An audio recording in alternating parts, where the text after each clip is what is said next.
যে কি ওরা তো বলো 3টার সময়, বাজে তো 4টা, তো ওরা এখনো থেকে আমাকে ডাকে না। তো স্যার তাইলে বলে আমরা ঠিক আছে, তাই আমি যাই বলুক বা না বলুক চলেই আসি। কারণ আপনারা আমার যারা এখানে বেঙ্গলে যারা কাজ করছেন সবাই আমার প্রিয় মানুষ, এবং আপনাদেরকে নিয়েই আসলে আমার সমস্ত সময়টাই কাটে। একটাই পেশা, আমার আসলে অন্য কোনো পেশা নাই। মানে আসলে আমি মাল্টি লেভেলে কাজও করতে পারি, একমাত্র পেশা একটা কাজই জানি, ইন্স্যুরেন্সের বাইরে গেলে কিছুই বুঝি না। তবে ইন্স্যুরেন্স বুঝি। আমি যেরকম বলি আর কি, যে যখন আমি এখানে আসলাম ইসলামিক কোম্পানি, আমি তো ইসলামিক কোম্পানি কাজ করি না, কেমনি ইসলামিক কোম্পানি চালাই। তো আমি আমার যিনি শরিয়া কনসালটেন্ট আছেন বলে, আপনি ইসলামিক জানেন তো? বলে হ্যাঁ আমি জানি। তাহলে আমি ইন্স্যুরেন্স জানি। আমি ইন্স্যুরেন্সের কথা বলি আর দেখেন না শরিয়ার সঙ্গে যায় কিনা। আপনি যদি বলেন যে শরিয়ার সঙ্গে এভাবে যায় না, আমি সলিউশন দিয়ে দেবো ইন্স্যুরেন্সের মাধ্যমে কেন সলভ করা যায়। তো দুইজনে মিলে মোটামুটি মানে কম্বিনেশন করে একটা পর্যায়ে এসেছি। কারণ আমাদের আনফরচুনেটলি বাংলাদেশে যদিও 2000 সাল থেকেই ইসলামিক কোম্পানিগুলো কাজ করছে, আমার ধারণা ছিল ওনারা হয়তো কমপ্লায়েন্স কাজ করছেন। নানান কারণে আমরা যখন কাজ শুরু করেছিলাম সাহস আমাদের ওটাই ছিল যে আমি জানি না, কিন্তু মার্কেট তো অনেকেই কাজ করে, তোমাদের কাছে শুনলে হয়তো কাজটা সহজ হয়ে যাবে। তো যাক আলহামদুলিল্লাহ, আমরা একটা হাঁটি হাঁটি পাপা করে আমরা একটা সলিউশনে এসেছি। অ্যাটলিস্ট আমরা একটা মডেল ফলো করি। মনে আছে না? কে বলতে পারবেন আমাদের শরিয়া মডেল? আলহামদুলিল্লাহ, ওয়াকালা মুদারাবা হাইব্রিড মডেল। ওর জন্য দীপার জন্য একটা বড় নাম ঠিক করলাম, তো নাম ঠিক করেছি। তো তো যাই হোক, আমাদের এটা হলো আমাদের একটা পরিচিতি যে আমরা ইসলামিক শরিয়া অনুযায়ী চলি।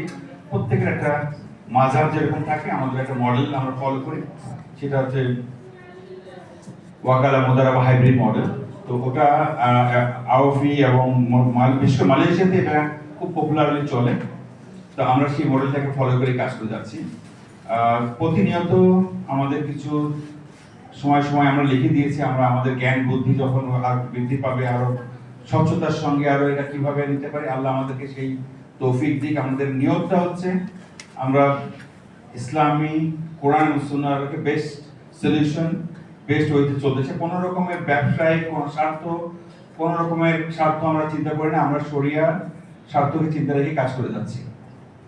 শুরুতে আমাদের ভিতরে অনেকেরই ধারণা ছিল যে আমাদের যদি শরিয়া অনুযায়ী চলতে যায়, যে কারণে বিভিন্ন কোম্পানি শুরু করেও তারা মাঝপথে ভিন্নভাবে কাজ করা শুরু করেছে, আমাদের হয়তো সেই চ্যালেঞ্জটা ফেস করবো। কিন্তু আমাদের বিশ্বাস ছিল, এবং বোর্ড থেকে আমাকে যেটা সাহস দিয়েছিল যে এমডি সাহেব কাজ করেন, আমরা আল্লাহ আমাদেরকে এমনি অনেক পয়সা দিয়েছেন, আমরা মানুষকে শরিয়ার কথা বলে যেন কোনো মানে শরিয়ার বাইরে কোনো কাজ আমরা যেন না করি, আমরা যেন মুনাফিকের মতো কাজ না করি, সেই দিকে লক্ষ্য রেখে আমরা কাজ করেছি।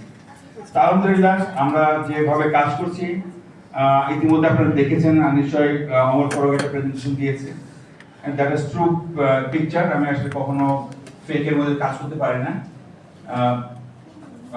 যেটা আমি জানি, যেটা আমি করি, যেটা আমার অবস্থান, সেটা যদি আমি জানি, আমার কাজ করা সহজ হয়।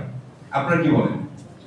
যার জন্য আমি অনেক সময় বলি আপনাদেরকে, নিজেকে জানা মানে আপনি যদি আপনার নিজেকে চেনেন, আপনি কি জানেন আর কি জানেন না, দেন একটা গ্যাপ পেয়ে যান, যে কোথায় আপনার গ্যাপ আছে সেটাকে ইমপ্রুভ করতে পারেন।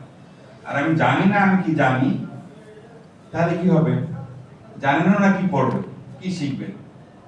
এই জন্যে আসলে যখন আমরা ইন্টারমিডিয়েট পড়েছিলাম, একটা